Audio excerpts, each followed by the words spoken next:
Halo, hai semuanya, selamat datang di video saya. Jadi, pada video kali ini saya ingin menjelaskan akan materi, yaitu kinerja guru dan sekolah aktif. Namun sebelumnya, izin memperkenalkan diri terlebih dahulu. Perkenalkan, nama saya Rizky Ramadan dengan NPM A1B025117. Landasan filosofis dan sistematik. Mengapa membahas guru dan sekolah bersama? Nah, teman-teman perlu kita bedah gitu. Bahwasanya mari kita definisiin dulu bagaimana dan apa itu kinerja guru secara akademis ya, teman-teman. Nah, teman-teman bisa melihat dan juga bisa menilai melalui PPT ini. Sekolah sebagai sistem. Jadi, kinerja guru bukan cuma soal bagaimana mereka tuh hadir mengajar di kelas, bagaimana mereka itu menerapkan akan pembelajaran, memberikan akan materi, dan sudah. Nah, jadi saya based on konsep dari manajemen pendidikan tentunya, kinerja guru itu adalah akumulasi dari proses merencanakan pembelajaran, mengeksekusi metode mengajar, hingga juga melakukan evaluasi. Jadi sederhananya ini nih dalam bentuk unjuk kerja nyata, yang dimana bisa itu diukur berdasarkan standar kompetensi yang diterapkan. Maka di sana sekolah itu nggak bisa efektif apabila tanpa kinerja guru yang optimal. Sebaliknya, ketika kinerja guru itu membutuhkan iklim sekolah pendukung agar dapat terrealisasi.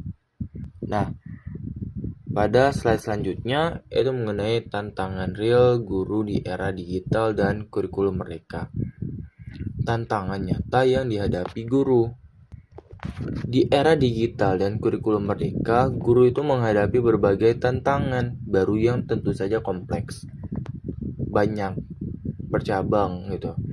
Jadi, integrasi teknologi, tuntutan akan administratif, dan perubahan kebijakan yang cepat, yang dimana juga menciptakan akan tekanan pada diri sendiri hal tersebut.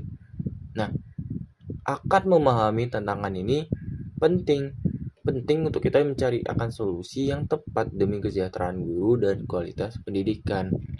Nah, yang pertama itu adalah mengenai tuntunan attach atau bisa kita bilang integrasi teknologi gitu.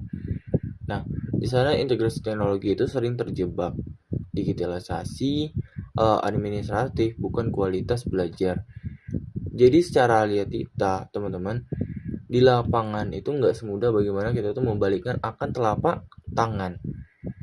Kita tuh dihadapi pada tantangan nyata. Pertama, ketika beban administrasi guru itu sangat menyita waktu, jelas. Sehingga fokus mengajar itu sering terpecah karena ya akan beban administratif guru ya tentunya. Lalu bagaimana akan waktu dari pembelajaran, bagaimana mengatur ini, belum lagi kehidupan ini tidak berdasarkan akan beban-beban yang ditumpuk tadi.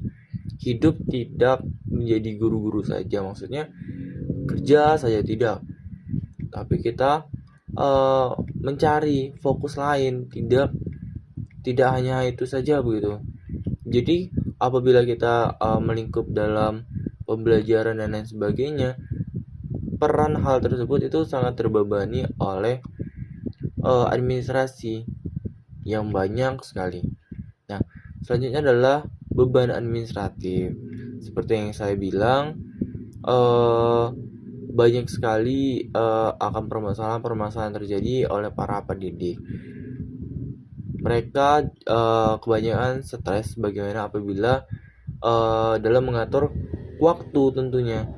Bagaimana mereka mengelola waktu itu secara efisien mungkin, yang tentunya tidak dilepaskan pada pengerjaan beban administratif tadi. Banyak yang mencakup hal lain yang ingin dilakukan tentunya. Nah, di sana juga ada mental burnout. Kebijakan kurikulum itu terlalu cepat akan perubahan. Dan juga bagaimana tuntutan sertifikasi tingkatkan stres guru. Mereka ingin seperti ini, tapi mereka tidak bisa lepas dari tanggung jawab saat itu. Itulah yang membuat akan guru-guru dapat terbebani. Tidak hanya berdasarkan akan satu hal, tapi banyak sekali. Itulah mengapa guru sekarang banyak menghadapi berbagai tantangan baru yang kompleks. Tapi ini based on kurikulum mereka juga. Kalau di era digital, izin menambahkan bahwasanya mungkin ketika kita memperani dan juga implementasi akan kurikulum mereka tersebut, apalagi juga di era digital, ketika kita ditugaskan akan pada daerah yang bisa dibilang minim akan teknologi, maka adanya kesenjangan digital tentunya di beberapa setempat tersebut. Nah, dan juga yang kedua adalah tantangan dalam bagaimana kita tuh perlu dalam memotivasi siswa Gen Z itu memiliki karakteristik yang unik. Bagaimana kita tuh perlu dalam mencakup, bagaimana kita tuh bisa memeluk akan maksudnya mencakup akan keunikan tersebut, hobi-hobi mereka, bagaimana kita tuh bisa menunjukkan bakat-bakat mereka. Jadi sebagai calon pendidik, tantangan inilah yang perlu kita analisis solusinya sejak sekarang. Nah, slide selanjutnya dan yang terakhir, pilar karakteristik sekolah efektif. Ada beberapa fondasi keberhasilan pendidikan yang berkualitas. Nah, yang pertama adalah ini ada 3 konkret ya maksudnya. Yang pertama adalah pelatihan berkala berkelanjutan, yang dimana akan atmosfer akademik tertata, disiplin bersama, fokus belajar, minim gangguan. Lalu juga dari sudut pandang internal sekolah, dari kepemimpinan profesional, supervisi klinis itu oleh kepala sekolah harus bersifat membimbing, bukan justru malah menghakimi. So that's why kepala sekolah visioner itu perlu dalam partisipatif, proaktif, manajer instruksional, bukan birokrat. Dan juga yang terakhir adalah ekspektasi tinggi, bagaimana keyakinan bahwa semua siswa itu bisa berprestasi, pemantauan hasil itu secara transparan dan secara perhitungan juga. Oke, mungkin begitu saja akan penjelasan dari materi kinerja guru dan sekolah aktif. Jadi semoga apa yang saya sampaikan dan apa teman-teman menonton video ini dapat menambahkan akan manfaat tidak hanya pada diri sendiri tapi pada orang lain. Bagaimana kita tuh dapat mencontohkan, dapat mengimplementasi, bagaimana kita tuh dapat mengedukasi. Mungkin segitu saja dari video ini. Saya akhiri. Assalamualaikum warahmatullahi wabarakatuh.